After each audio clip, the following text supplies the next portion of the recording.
जय हिंद जय भारत मित्रांनो. आता आपण आहोत खोपोलीचा जो मेन गेट जो आहे, मेन एंट्रन्स त्या ठिकाणी.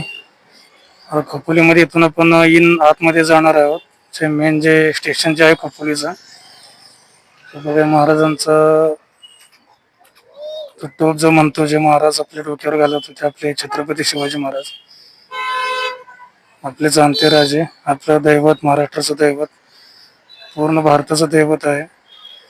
हे बघा समोर महाराजांची मूर्ती आहे.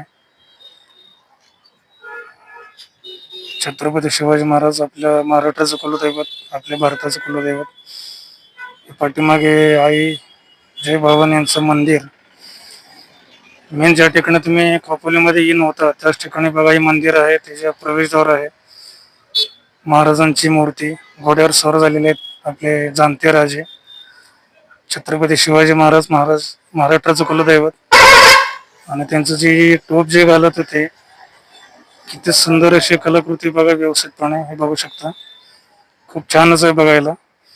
आणि आपली जी महाराजांची जी शिवमुद्रा जी होती ती सुद्धा बघा व्यवस्थितपणे डिझाईन केलेली आहे ठिकाणी. बरोबर मेन चौकामध्ये आहे आणि खूपच छान वाटते बघण्यासाठी वगैरे. महाराज जे डोक्यावर आपले परिधान करत होते टोप, तर टोप सुद्धा आहे इथे.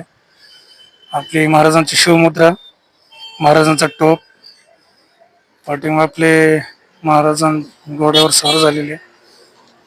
एक कमान आहे, शिवकालीन अशाच कमान असायचे प्रत्येक गडावरती वगैरे.